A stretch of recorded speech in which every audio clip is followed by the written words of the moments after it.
सुप्रभात भैया बहनों, आज हम पढ़ेंगे आल्प्स पर्वत पर रेलवे स्टेशन। आल्प्स पर्वत पर रेलवे स्टेशन क्या है? तो ये जो है आल्प्स पर्वतों की जो एक श्रृंखला है उसमें यूरोप की सबसे ऊंची पर्वत श्रृंखला मानी गई है। ठीक है, ये यंगफ्राउ जो इसी आल्प्स पर्वत का क्या है, सबसे ऊंचा शिखर है जिसकी ऊंचाई जो है 4158 मीटर है और ये जो है पूरी तरह से बर्फ से ढका हुआ है और इसके शिखर की जो सुंदरता है वो पूरी तरह जो है विश्व विख्यात है। इसका वर्णन किया गया है। दूसरा कि सबसे बड़े आश्चर्य की बात इसमें यही बताई है कि आज नहीं बल्कि आज से 100 वर्ष पूर्व ही स्विस के जो इंजीनियर लोग हैं वो इस पर्वत शिखर पर रेल लाइन का क्या किए हैं, निर्माण किए हैं। कहाँ पर? यंगफ्राउ के पास, जिसका नाम क्या है, यंगफ्राउ पोख रेलवे स्टेशन। और इसकी ऊंचाई जो है वो 3454 मीटर है और इसकी सबसे बड़ी विशेषता ये बताई गई है कि जब इस रेल लाइन पर हम यात्रा करते हैं उस समय सुंदर घाटियों का, झीलों का, झरनों का बहुत ही मनोहारी दृश्य क्या होता है, प्रस्तुत होता है। ऐसा लगता है मानो हम क्या हो गए हों, कल्पना की लोक की सैर कर रहे हूँ। मतलब इसमें एक एक रेल यात्रा का जो एक एक क्षण है उसका आनंद जो है बहुत सुंदर तरीके से लिया जा सकता है और इसी प्राकृतिक सुंदरता का यहाँ पर वर्णन किया गया है। इसी आल्प्स पर्वत पर इस रेलवे स्टेशन का वर्णन हुआ है। तो हम देखते हैं कि आल्प्स पर्वत पर रेलवे स्टेशन में क्या कहा गया है। आल्प्स पर्वतों की श्रृंखला यूरोप की सबसे ऊंची पर्वत श्रृंखला है। कहाँ की? यूरोप की। ठीक है, यंगफ्राउ इसी आल्प्स पर्वत श्रृंखला का सबसे ऊंचा शिखर है। जैसा मैंने अभी आप लोगों को बताया कि यंगफ्राउ जो है वो क्या है, इसी आल्प्स पर्वत का जो है सबसे ऊंचा शिखर है जिसकी ऊंचाई जो है कितनी है, 4158 मीटर है ना। यह शिखर स्विट्जरलैंड के मध्य दक्षिणी भाग में स्थित है और यह स्थल पर्यटकों, खेल प्रेमियों और रोमांच प्रिय व्यक्तियों के लिए विशेष प्रिय है। सबसे बड़ी आश्चर्य की बात क्या है?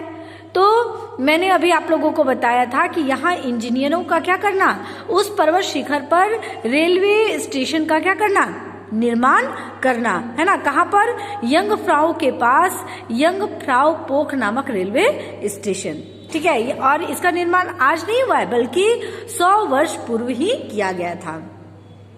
इस स्टेशन की ऊंचाई 3454 मीटर है तथा संपूर्ण स्टेशन व सारी रेल लाइन गुफा के अंदर बनाई गई है। जब स्टेशन की बाहरी सतह बर्फ से ढकी रहती है तब स्टेशन के अंदर आरामदायक तापमान बना रहता है। इस रेल लाइन पर यात्रा करते समय सुंदर घाटियों, झीलों, झरनों, वनों आदि के मनोहारी दृश्यों को देखने से कैसा प्रतीत होता है, ऐसा लगता है जैसे हम कल्पना लोक में आ गए हों। ठीक है, इंटरलेकेक को स्विट्जरलैंड का सबसे सुंदर झीलों वाला नगर माना गया है। किसको माना गया है? इंटरलेकेक को क्या माना गया है? स्विट्जरलैंड का सबसे सुंदर झील वाला नगर। ठीक है, यहाँ के एक नहीं बल्कि दो झीलें हैं। कौन कौन झील है? तो तून झील और ब्राइस झील।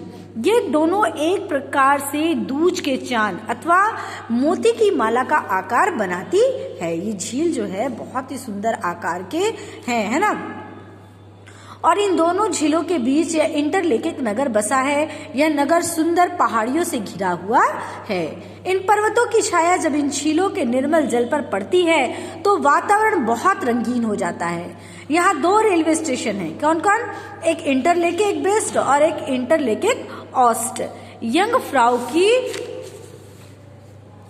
यात्रा इंटरलेकेक ओस्ट से ही आरंभ होती है।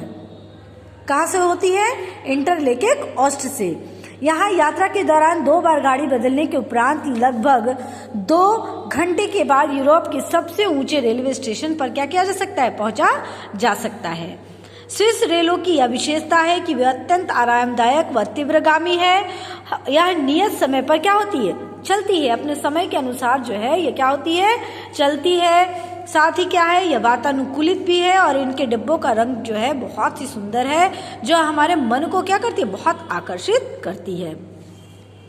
इंटरलेकेक ओस्ट से चलने के बाद आधा घंटे के बाद ट्रेन लॉटरब्रुनेन नामक स्टेशन पर पहुंचती है। यह एक क्या है? पर्वतीय स्थल है जो सागर तल से 796 मीटर की ऊंचाई पर है। इस मार्ग में हरी भरी पहाड़ियों, वनों, झरनों आदि की भरमार है। लॉटरब्रुनेन को झरनों का गढ़ भी क्या कहता है? कहा जा सकता है। किसको झरनों का गढ़ कहा जा सकता है? लॉटरब्रुनेन को, है ना। लॉटरब्रुनेन को क्या कहा जा सकता है? झरनों का गढ़। ठीक है, क्यों?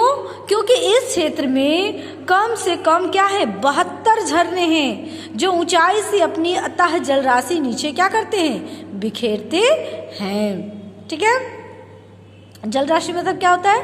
अथाह पानी को क्या करते हैं? प्रवाहित करते हैं। यहाँ से ट्रेन बदलने के बाद दूसरी ट्रेन क्लाइंसशाइडिक नामक अति सुंदर पर्वतीय रेलवे स्टेशन तक जाती है। इस स्टेशन की ऊंचाई 2061 मीटर है। इस स्थान को आल्प्स की बर्फीली चोटियों तथा हरी भरी चारागाहों का संगम स्थल भी कहा जा सकता है।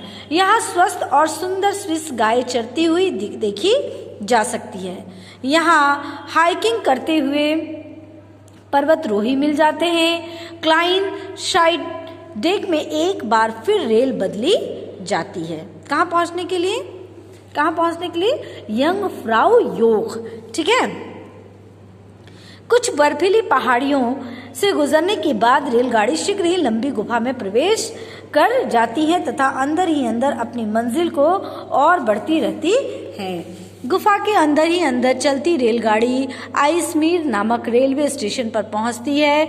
इसकी ऊंचाई 3160 मीटर है। यह स्टेशन आल्प्स पर्वत के एक अन्य प्रमुख शिखर मोख के नीचे है। यहाँ से शीशे के बाहर देखने पर आल्प्स की निराली छवि के क्या होते हैं? दर्शन होते हैं। इसके बाद रेलगाड़ी अपने अंतिम पड़ाव अर्थात यंगफ्राउ योग पहुंचती है।